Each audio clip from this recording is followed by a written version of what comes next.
ସରକାରଙ୍କର ଯୋଜନା ସ୍ଥାୟୀ ଛପର ନାହିଁ।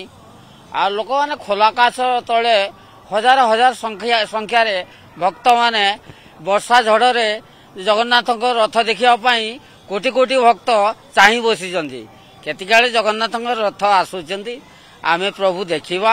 ଆଉ ବରଗଛ ମୂଳର ଷ୍ଟାଣ୍ଡ ଫାଣ୍ଡ ମରାହେଲା ଲୋକମାନେ ବହୁତ ରହୁଥିଲେ ଭକ୍ତମାନେ, କିନ୍ତୁ ଷ୍ଟାଣ୍ଡ ନାହିଁ, ସରକାର ଉଠେଇ ଦେଇଛି।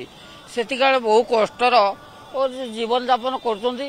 ଆଉ ଗଛ ମୂଳରେ ସବୁ ଗଛ ହେଇଯାଇଛି, ଲୋକମାନେ ବହୁତ କଷ୍ଟ କି ଯନ୍ତ୍ରଣା। ପ୍ରତ୍ୟେକ ଦିନର ଲକ୍ଷେ ମଣ ଘିଅ ରଥ ଆଗରେ ପୋଡ଼ା ହେଉଥିଲା, ଯାଗଯଜ୍ଞ ଚାଲିଥିଲା 9 ଦିନ ପର୍ଯ୍ୟନ୍ତ।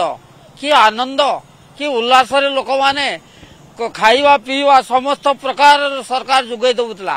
ବର୍ତ୍ତମାନ କେଇଠି କ'ଣ ହେଉଛି କିଛି ଜାଣିପାରୁନାହାନ୍ତି। କ'ଣ ତ କିଛି ନାହିଁ ବ୍ୟବସ୍ଥା, ଆଉ ବ୍ୟବସ୍ଥା ଥିଲେ ଯାହା ହୁଅନ୍ତା, ଭକ୍ତମାନେ ହଇରାଣ ହେଉଛନ୍ତି। ଆଉ